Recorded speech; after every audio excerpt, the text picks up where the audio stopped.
Hi, fans and stalkers. It's Erica Lee back with a new episode of Disruptor Politics. Thank you for waiting. And not that all of you were waiting on bated breath for this new episode, but it has been over a week, I think, now. And I'll just tell you some of the issues really quick with being your own podcast producer and host. Is last week I did record a couple episodes. It doesn't take me long to record them because it's just basically me talking. But, if I end up recording late at night when lighting in here is better, even though it's dark, but it's better for a podcast. I tend to not wanna edit until the morning because 'cause I'm not as tired, but then the news kept changing, and I recorded another one, and the news changed again, and the episode was in such a way that I couldn't really cut it up that I thought, so anyway, I just thought, "I'm gonna wait till all the news from the weekend and then do this Monday wrap-up, I guess." Maybe that's what I'll have to do from now on, but, hopefully this won't be too long, this episode, but I did wanna talk about a few things in the news that you might have missed. I mean, next to the big vote yesterday where 8 Senate Democrats caved, I know that's been talked about ad nauseum already on other shows, and you probably are tired of talking about it all over social media, so I'm not gonna spend too much time on it, but I just wanna say, I have been one of those Democrats who has been trying to shed light on the fact that these Democrats are not gonna be the ones to get us out of this mess, that they indeed helped create the conditions for Trump to win again. That was like a core part of my campaign. And when, for instance, I went to the convention in May down in Anaheim, that was really the only place where person after person I told that I was running against Doris Matsui, where they said, "Why would you challenge a Democrat?" Because of this. Look at what just happened. Right? So I know all these local Democratic clubs have been so fun to visit and such. I will say the one that really leaned the most on just trying to elect Democrats, not necessarily elect good Democrats, but elect Democrats, was the Democratic Party of Sacramento County.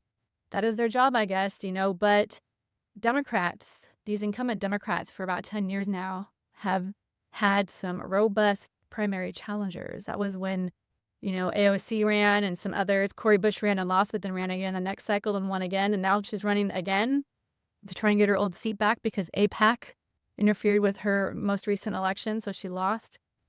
I'm going off on a big tangent here, but I'm just trying to shed light and hope over the fact that we might be able to get rid of some of these problematic Democrats. So welcome to the club.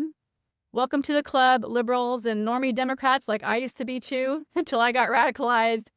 It's fun over here, as fun as it can be for being angry a lot, trying to challenge these incumbent Democrats. A lot of frustration, but we are a group of good people. We're not just haters. We love our country. We are patriotic.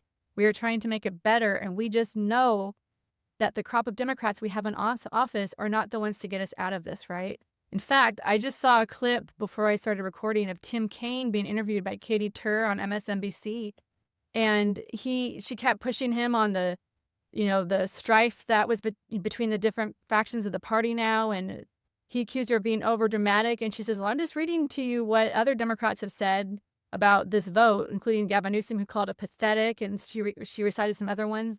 And at some point he said, "Look, I've been doing this 31 years, basically, so he knows what he's doing, but that's actually the problem. He's been doing that 31 years." I didn't know he'd been in the Senate that long, unless he just meant he had been in some other federal or statewide seat, but he has been in the Senate for a while. Don't forget, he was Hillary Clinton's choice for vice president. Also, there have been some other announcements of retirements.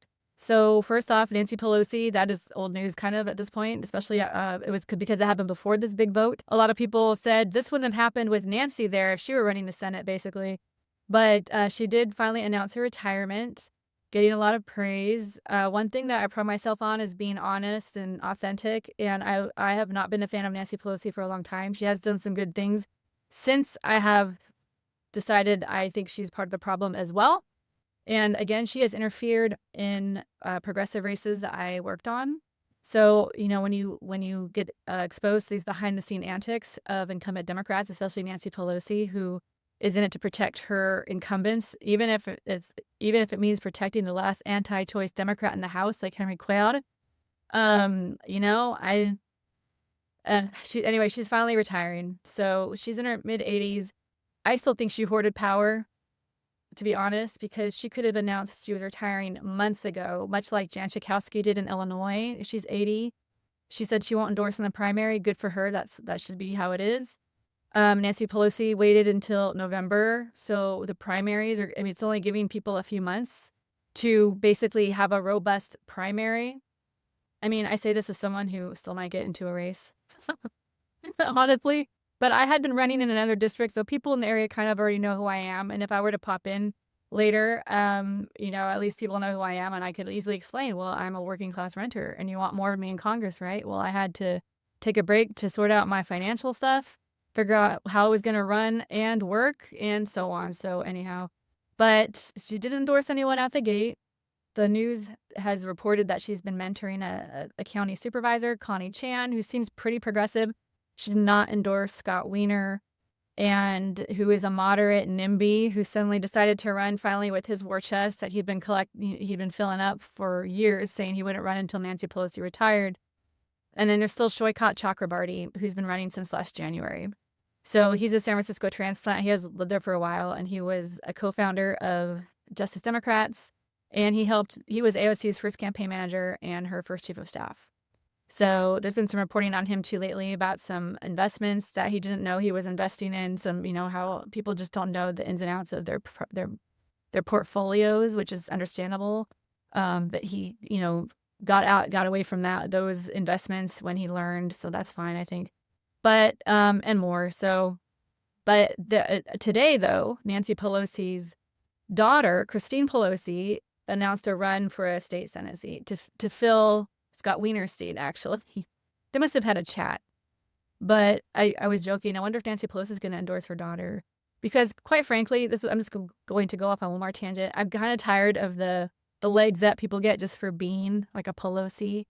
So all I know about Christine Pelosi is that she retweets every Democrat on her account. That's basically all I know about her. And I think she's the chair of the Women's Den Caucus. I did hear her speak at the convention, but I mean, she's riding her mom's coattails. She's a lawyer and an activist, she says, and I think an author, but, she's definitely been using her mother's name and her father's name, I guess. And then also today, Jean Shaheen, that she's one of the senators from New Hampshire, who is, I think she's not running again, but she's one of the 8 Democrats who voted to open the government again. And her daughter, Stephanie, announced a House run today, a congressional run. So she was basically forced to put out a statement too, saying that she would not vote to reopen the government if she were in the House. But I feel like her mom already kneecapped her because she's going to be talking about that now, right? It's going to be talking about how she disagrees with her mom or whatever. And if she couldn't persuade her mom, I don't know. I think her mom's been there a while too. And then who else decided to run? I feel like there was another family member. Hold on. I also just learned that Senator King, he's the independent from Maine. His son is running for governor of Maine. So we got 2 adult children of 2 of the legislators who voted to reopen the government. I already didn't like these senators who are voting to reopen the government, but now I just, I don't know. Maybe they can run on their own merits, but it's definitely known that they are the adult children of their parents who are in Congress. So anyway, again, that's Senator Angus King's son who's running. It's Angus King III, I think. And Stephanie Shaheen, who is the daughter of Jean Shaheen, a current senator in New Hampshire. So, and just in case you didn't know too, the other family members who are in Congress right now, well, first of all, is the one I was challenging initially, Doris Matsui. She replaced her first husband in Congress 20 years ago when he died in office. He'd been there 26 years before her. And then, so there's also Rob Menendez, the son. He's in the House in New Jersey. He is the son of Senator Bob Menendez, the one that resigned because of all the investigations he was under. I think he was found guilty too. I don't even know if he's reported to federal prison yet. He was accepting bribes or something, and with gold bars, and his wife too. I don't know. And then there's Adelita Grijalva. So she recently won a special election to replace her father, who died in office. He was older, and I think he passed away from a long-term illness. I think it was cancer, but I am not positive. So she replaced her dad. She's the one who hasn't been sworn in yet because Mike Johnson keeps putting it off.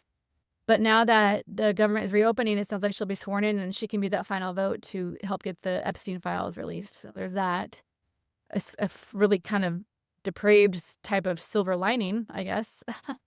Yay, we can open the government so we can look at all these traffickers, all the names on those trafficker list. Anyway, so, and then There's also Debbie Dingell. So she was married to, I'm having a moment. I can't remember his first name.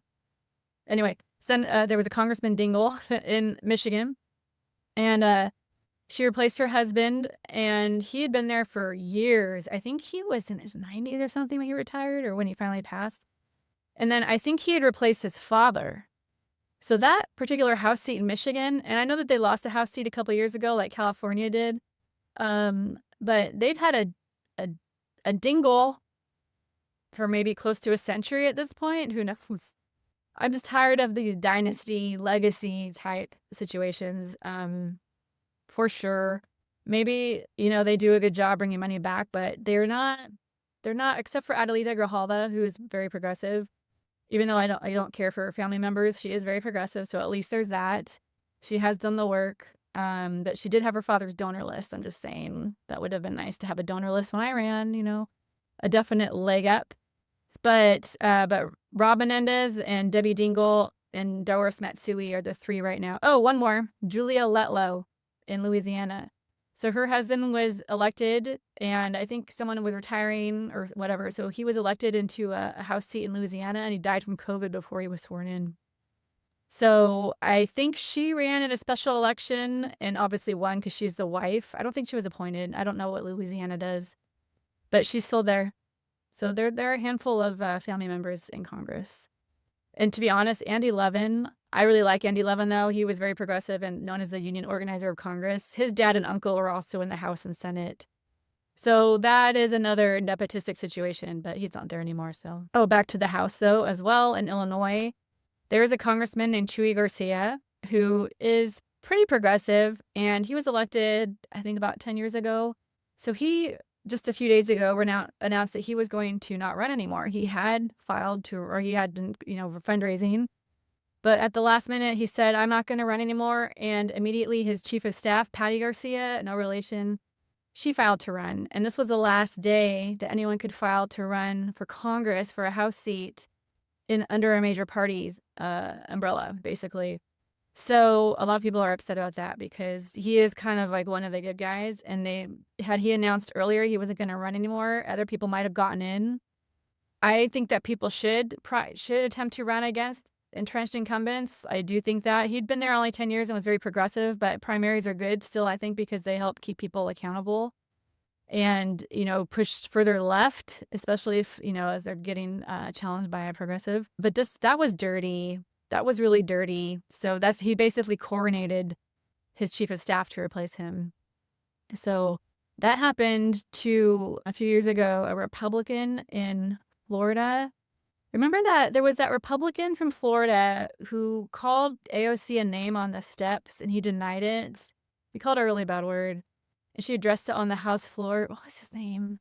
Soto? Was his last name Soto? Darren Soto? Might be naming the wrong Republican. I would know it if I heard it. Anyway, so he called her name. Well, one of his staffers ran for his seat, I think it was. And so now there's currently Congresswoman Kat Cammack. I can spell it. I can see it. I don't know how to pronounce it, but it's Cammack. Kat Cammack.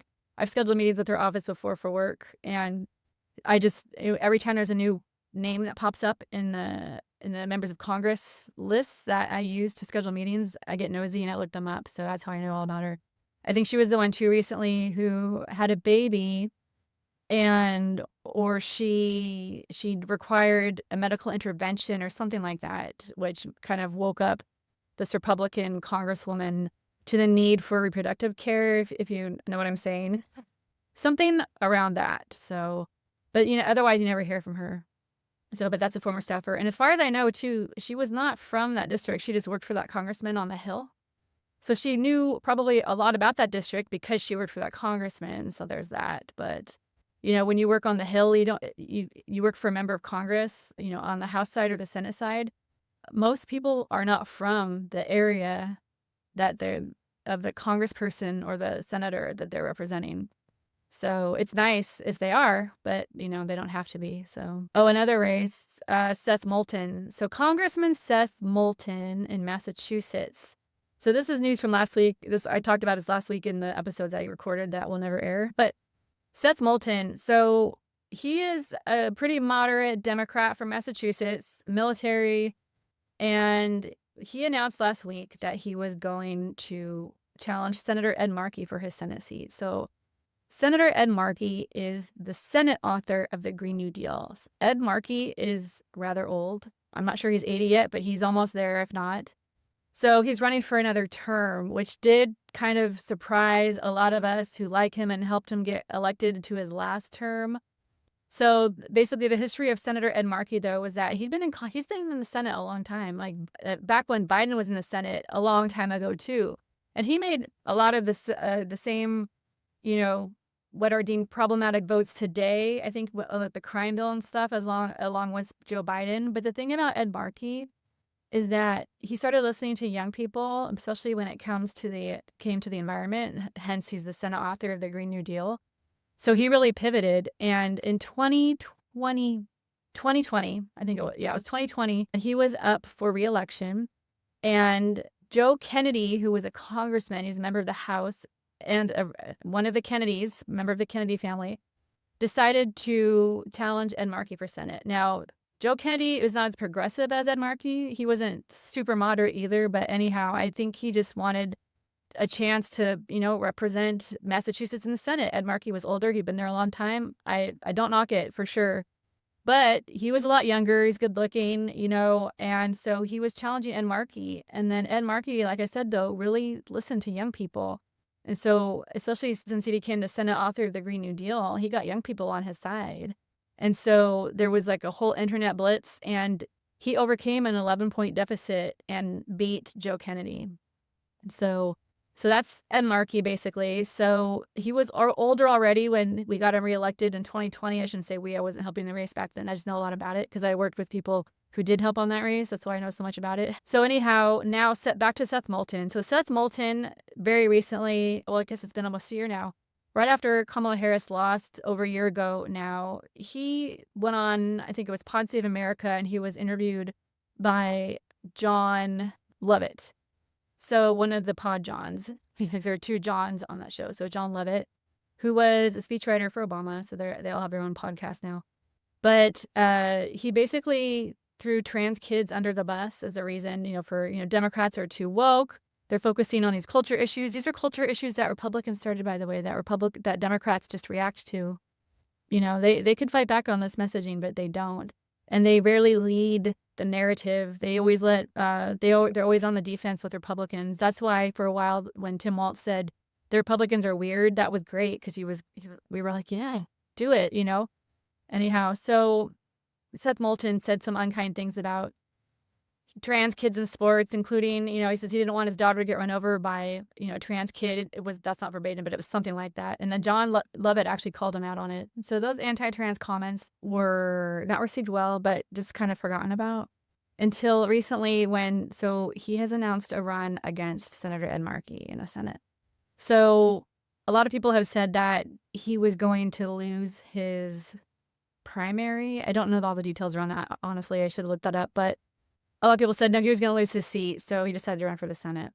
But the thing is, he has said that he's going to reject AIPAC money, and he's going to return any money he's received from them or the pro-Israel lobby, something like that. And so with him, this moderate Democrat coming out, being one of the first to say, yeah, AIPAC is bad, like one of the first converted, basically, who's converted.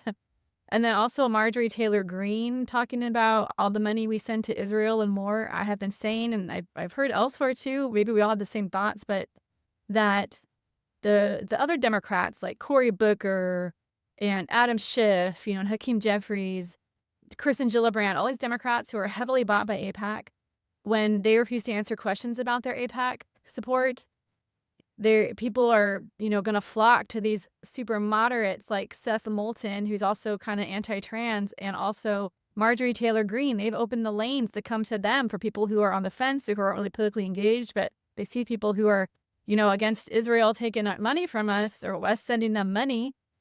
This is what happens. So anyway, what came out, though, was that I guess Seth Moulton had sought AIPAC's endorsement or funding or something, and they said no. So then he tells the public oh, I'm not gonna accept their endorsement or any of their money. Well, yeah, they weren't gonna give it anyway, dude. But I'm laughing at the fact that he thought that would never get out too. So that's already come out. My goodness. So speaking of the big elections though, last Tuesday. So yes, Prop 50 did pass, which is great. So that's why we have all these new district lines and so on in California and a lot of candidates switching around. And I'll talk about that in a second. But everyone's making a big deal, a super big deal about these wins on the East Coast for governor. Mikey Sherrill is now the new governor of New Jersey, and Abigail Spanberger is the new governor of Virginia. Now, both used to be in the House. Abigail Spanberger, I remember reading about her back when Democrats lost a lot of seats, I think in 2020, was it? And she was complaining about defund the police and socialism. We can't say that word anymore. And there was another moderate Dem who was crying, a woman, because she blamed that. And it was just, oh my gosh, it was a lot to read about and just very lazy thinking, I guess.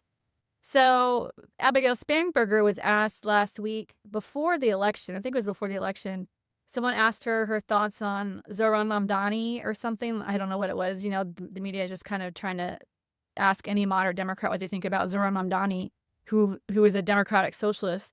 And she said something like, well, is he running as a Democrat?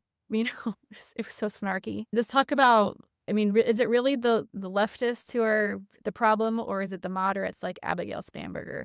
And she did win by a lot, but truthfully, and others will admit this too, the Republican she was running against, Winsome Earl, what's her name? I forgot her name suddenly. I've already forgotten about her. Winsome is her first name. She was an incredibly bad candidate. She was lieutenant governor of Virginia. Their governor, too, at the Republican, Glenn Youngkin, was also kind of off his rocker. So that's what it was, right? And Abigail Spanberger ran unopposed, if I recall correctly. So she won not only because the Republican candidate was so bad, but also because, the Republicans in general are so bad. And I have been saying they're doing exactly what I said in my first campaign video that I made on my floor into my phone back in May when I launched, that the Democrats are just hoping that the Republicans will be so bad that voters will come back to them or just come out for them, because they don't want to reflect. They don't want to reflect on why they lost in large to Trump, someone who, in non-consecutive terms and after an insurrection and now a convicted felon, right? So, I just keep saying we got to replace these Democrats. It's not just about electing Democrats, it's electing good Democrats, because we're not going to learn our lessons. We're going to swing back and forth between Republicans and Democrats.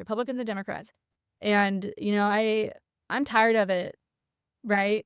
I'm just very tired of it. And the thing is, too, is progressive policy is good policy if it's sold well. We just have these moderate Democrats who don't want to lose their seats and are bought by special interests and corporations. So they contribute to the punching down of progressives. And I'll just take a break from that because I'll just get really angry. You've probably read already that lots of people are upset with Chuck Schumer for this vote because though he voted no, his 8 members of the caucus didn't. So some people are defending him. They said, well, he voted no. Yes, but he's the leader of the caucus and he had 8.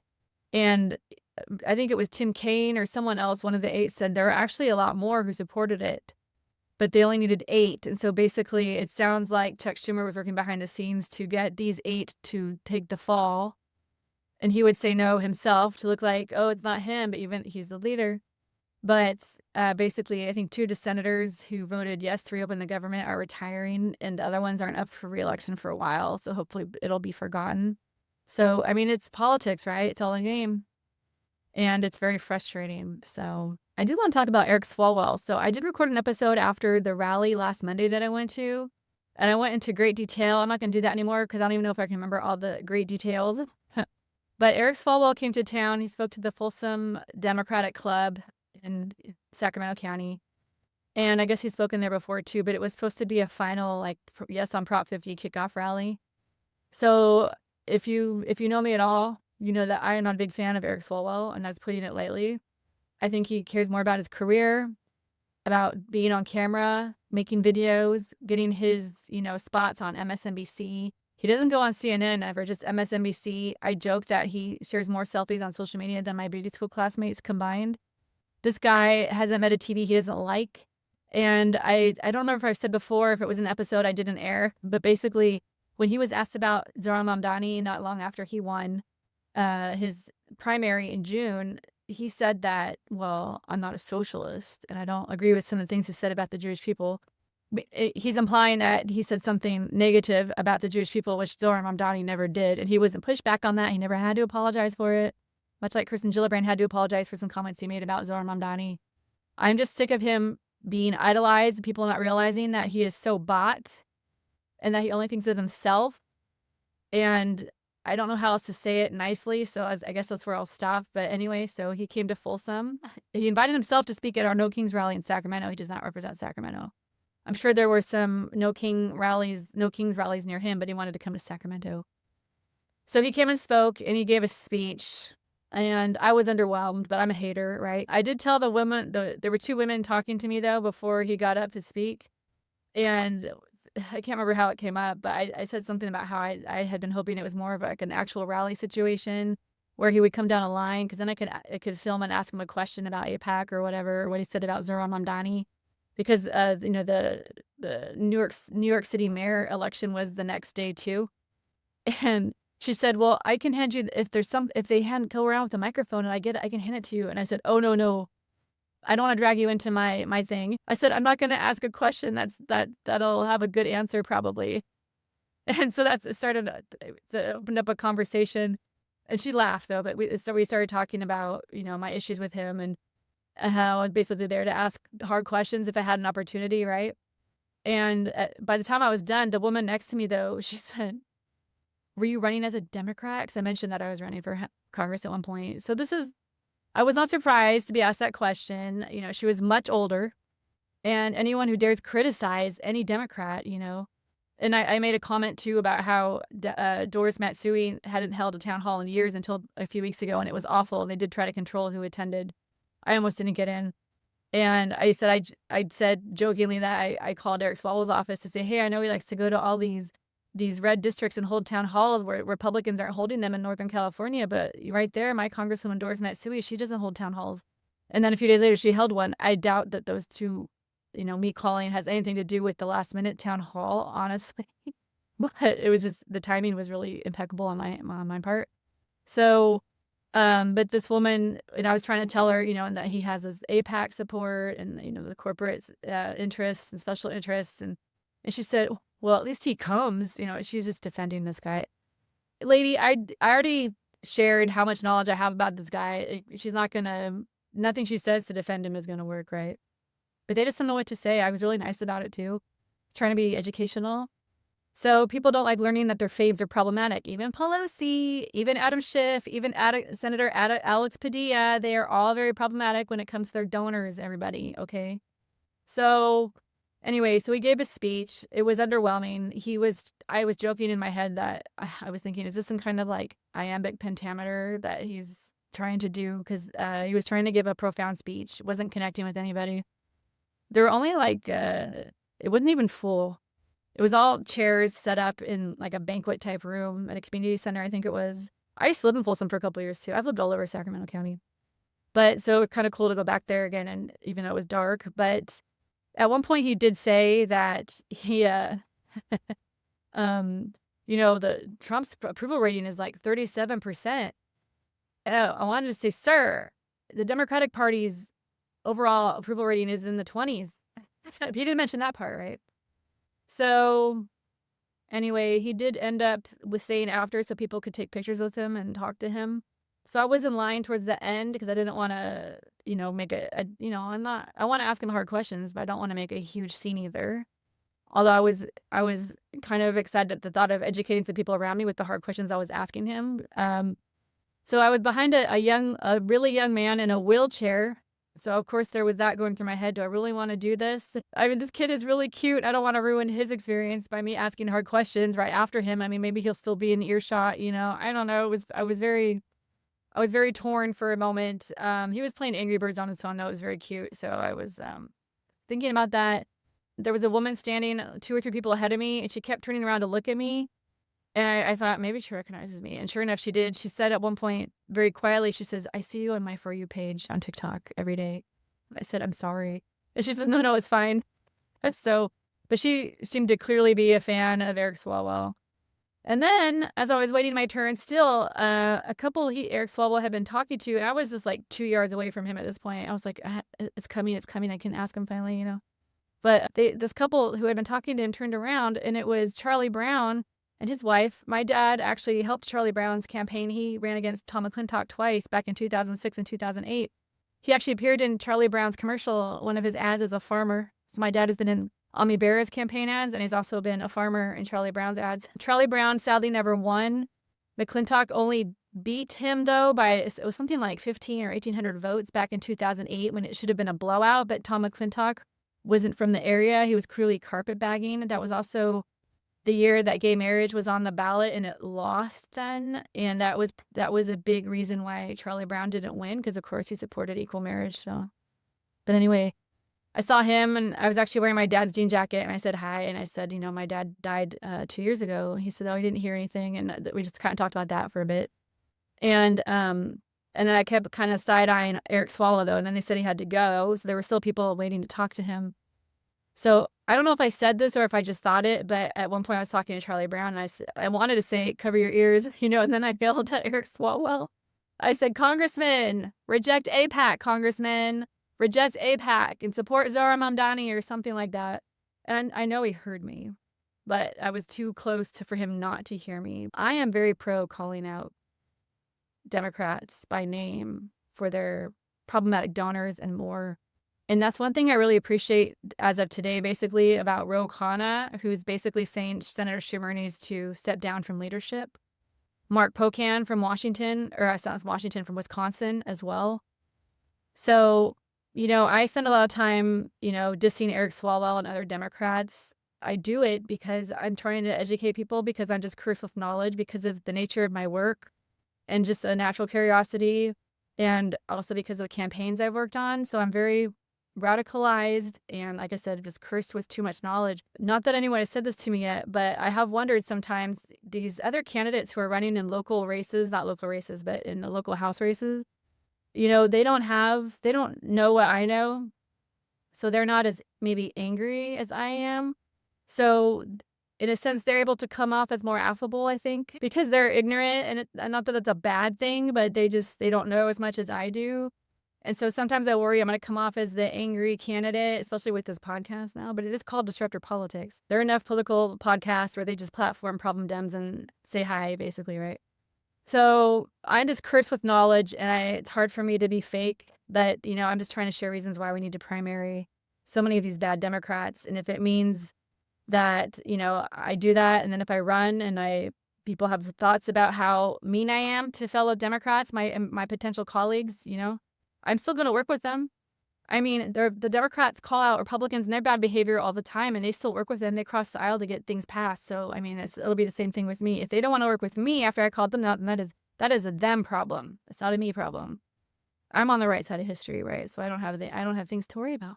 I did learn of a candidate challenging Congressman Tom McClintock in California's 4th District. So he was the one I referenced a little bit ago, who Charlie Brown challenged, where they ran against each other for an open seat in 2008.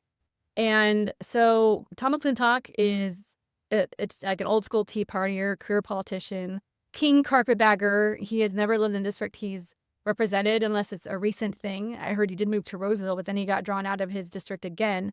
So he used to live in Elk Grove, and his district keeps getting farther and farther away. Really quick, just to show you, add some little, something about his character. So he has lived in Elk Grove. He had lived in Elk Grove for years. That's in Northern California, right next to Sacramento. And he had used his mom's address to represent Southern California in the state legislature for 20 years, and he termed out. So there was a hole to fill in the 4th District in California in 2008 because Congressman John Doolittle had some Jack Abramoff ties and had his home raided by the FBI. He was one of the members of Congress who was implicated in some things, and so he decided not to run again. So there was an open seat. So Tom McClintock saw an opportunity and a hole to fill. So he ran. He promised he would move if he won, and he said he would only collect one pension. Well, he did win, but barely, and he still collected 2 pensions, or he was collecting his state legislature pension, and he never moved. And both times he said, "Well, blame my wife." He's a nice guy. He doesn't believe humans cause climate change. He thinks it's cyclical. He's very religious. He was running against somebody in 2014, I remember, who was in the military. He was a primary challenger. Actually was in the general too, moved on to the general. There was a guy who was a major in the Virginia National Guard who had come back to the district. He was from there. He was from Auburn. He had come back recently and ran against Tom McClintock.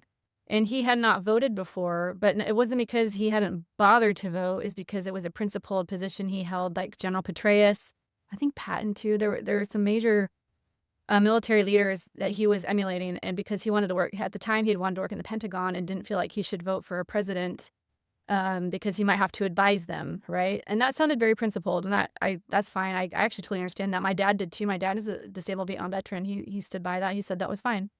But Tom McClintock would send out mailers saying that this guy had never bothered to vote, and then they were big mailers, and it had a glamour shot of the opponent that I was helping. And he's really good looking. So, like, thank you. So stupid. If you're trying to get a dig at your opponent and they photograph well, or they're good looking or whatever, don't put their face on it because it looks like an ad for them, right? Don't do that. Don't do that. That's like a big faux pas.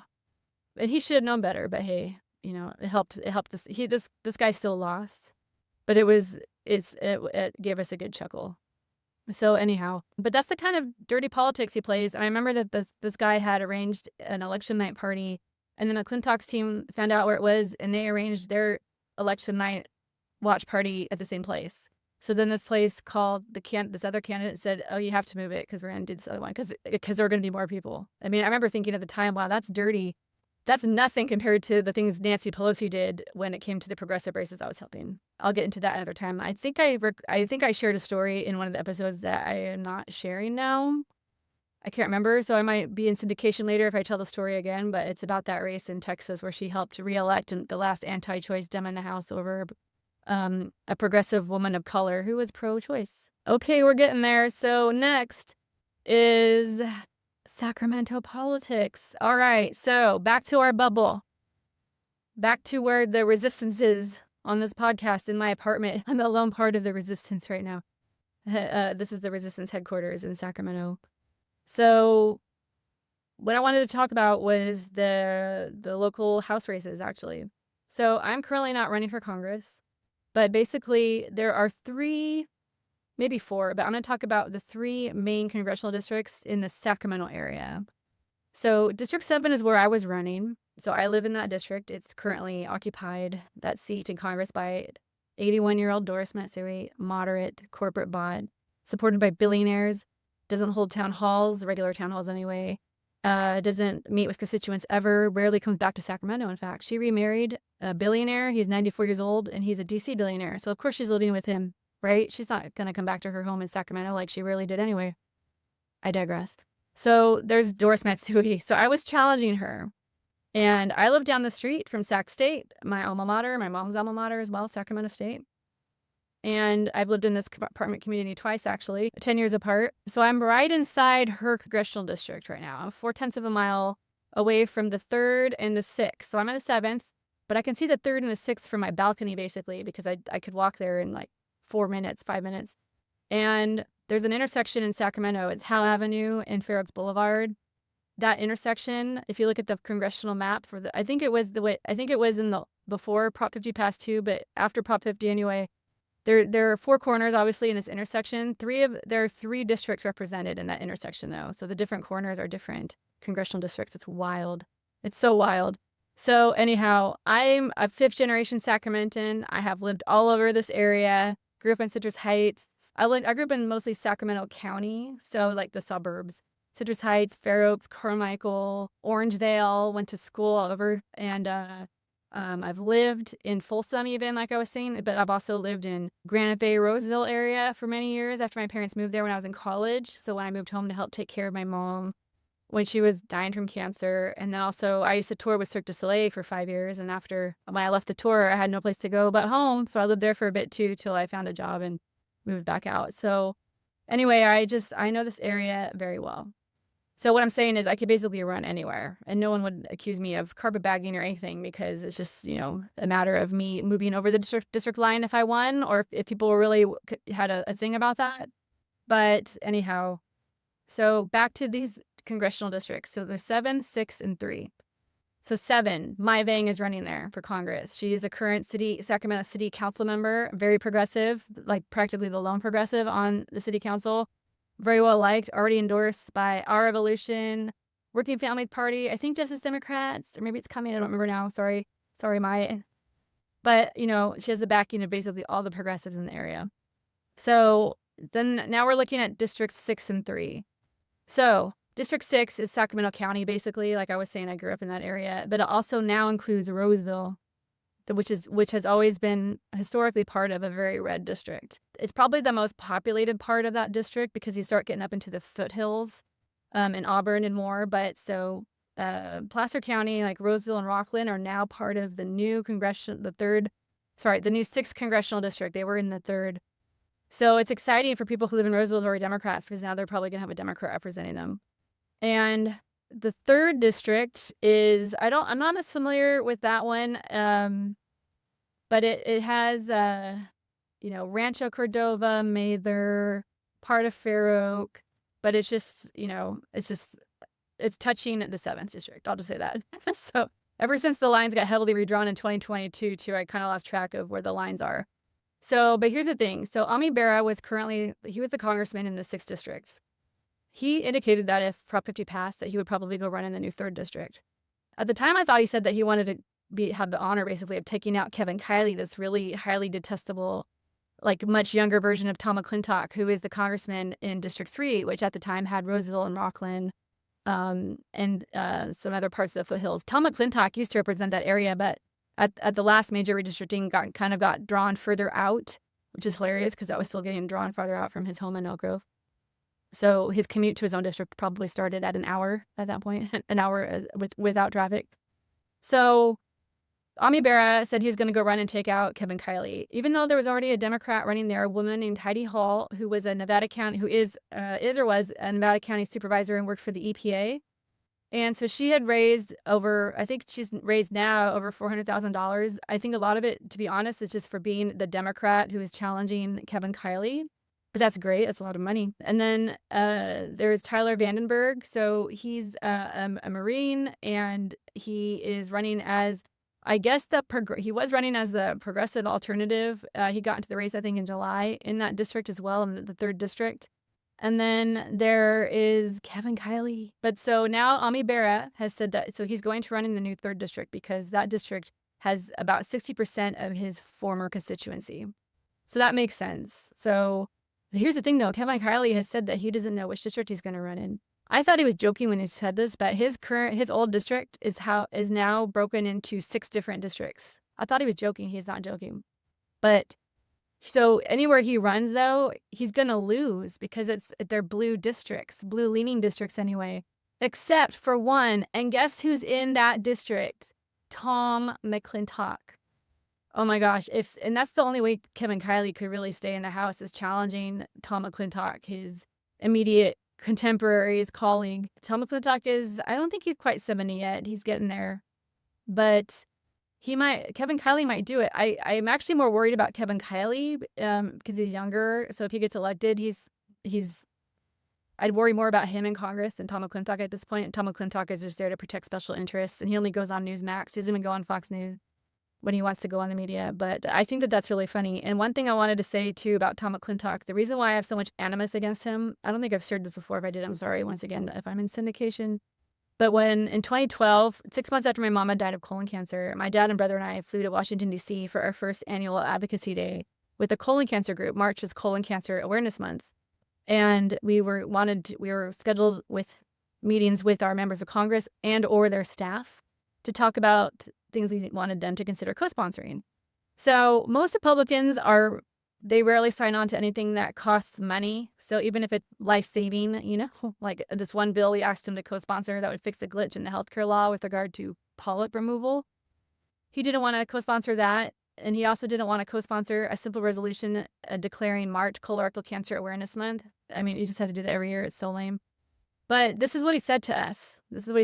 Again, this is 6 months after our mom had died in his district at the Kaiser in Roseville, after an 8-year fight against colon cancer, after a very long, slow, painful death in the hospital as well. This is what he told us. He said, government shouldn't be in the position of picking winners and losers. That's what he told us. Government shouldn't be in the position of picking winners and losers. So honestly, if Kevin Kiley does challenge him and beats him, I'm not going to be too sad about it. But I will definitely have the popcorn ready for sure. But I said that when I was running for Congress, the first person I was going to go see when I won was Tom McClintock. I was going to go into his office and say, "You radicalized me." Back to Sacramento. Okay, I go off on many tangents. All right, I need someone to like rein me in. So I will be having guests very soon. I have some scheduled, some interviews. I'm very excited. So back to our district. So Tyler Vandenberg is running in the third with Ami Bera and Heidi Hall. And then, so we don't know where Kevin Kiley is going to go. And then in the 6th district, because Ami Bera was representing there but decided to go run in the new 3rd district, there's no incumbent in the 6th. So basically, there was Chris Bennett, who is the progressive in that race, he was challenging Ami Bera.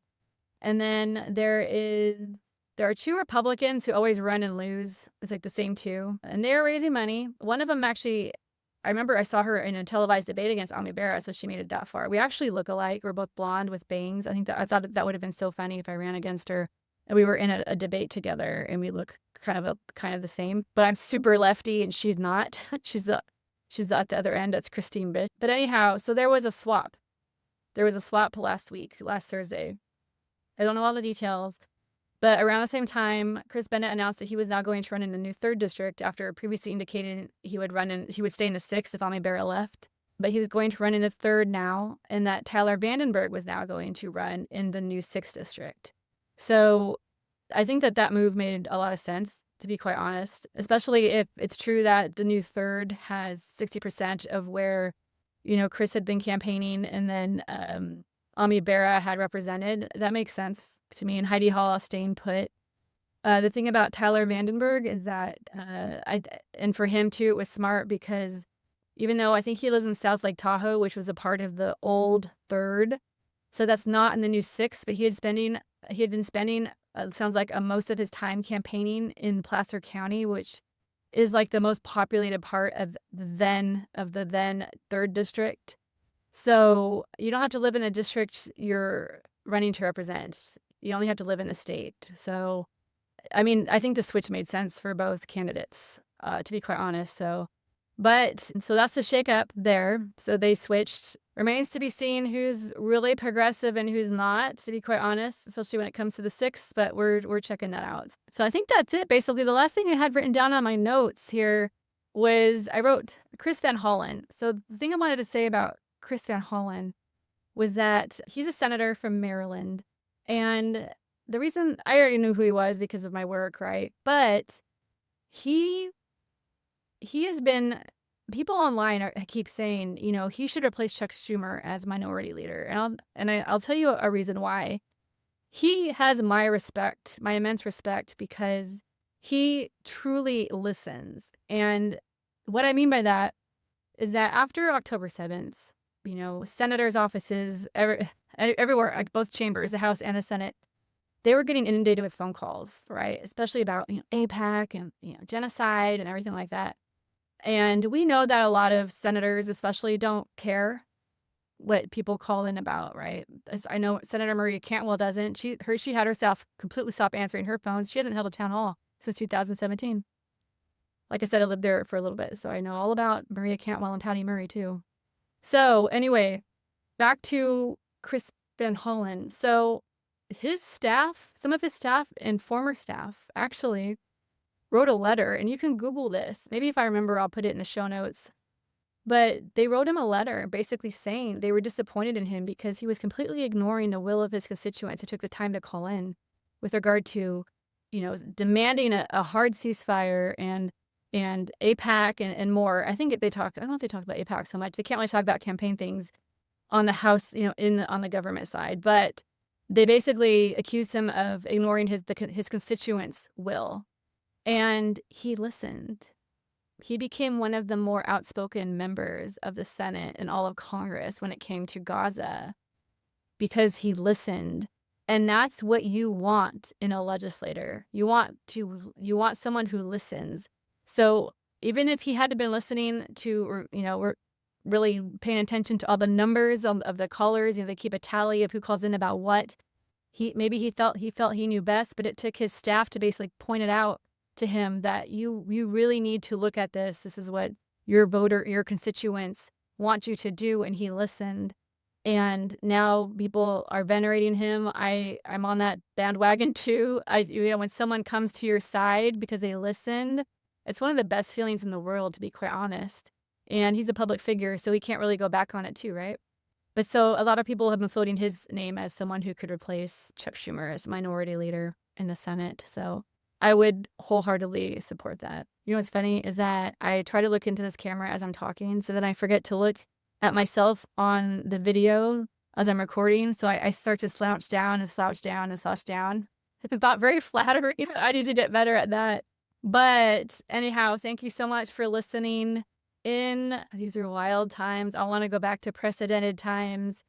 But I intend to keep you as updated as I can. And, I try and take notes on little things I want to talk about throughout the week. And I cannot wait to start bringing guests on. Most of them, if not all of them, are going to be other candidates. So, you're going to hear what it's like to run for office all around the country, all different types of perspectives. I will only be talking to progressives. I just want to, share that. So I will have already vetted them, because there are a lot of other great podcasts out there, big, mid-sized and small podcasts who are platforming grassroots primary progressive challengers, and they're doing a great job. I want mine, though. This is called Disruptor Politics. I want to focus on the money, definitely the money, when it comes to fundraising and not having money, or how hard it is to get money, and the dark money influences like corporations and special interests like APAC. So I really want to highlight those, and whatever else comes out of these conversations. But I just hope to help them with their races at some point as well. So again, I haven't said this too recently, but this podcast, I'm paying for it myself. I'm producing it myself. It has nothing to do with my old campaign or any future campaign I might run in. So there's no conflict. I'm allowed to talk about races. I'm allowed to talk about campaign websites because, freedom of speech. So I did check that. So we are in the clear there. And thank you for listening.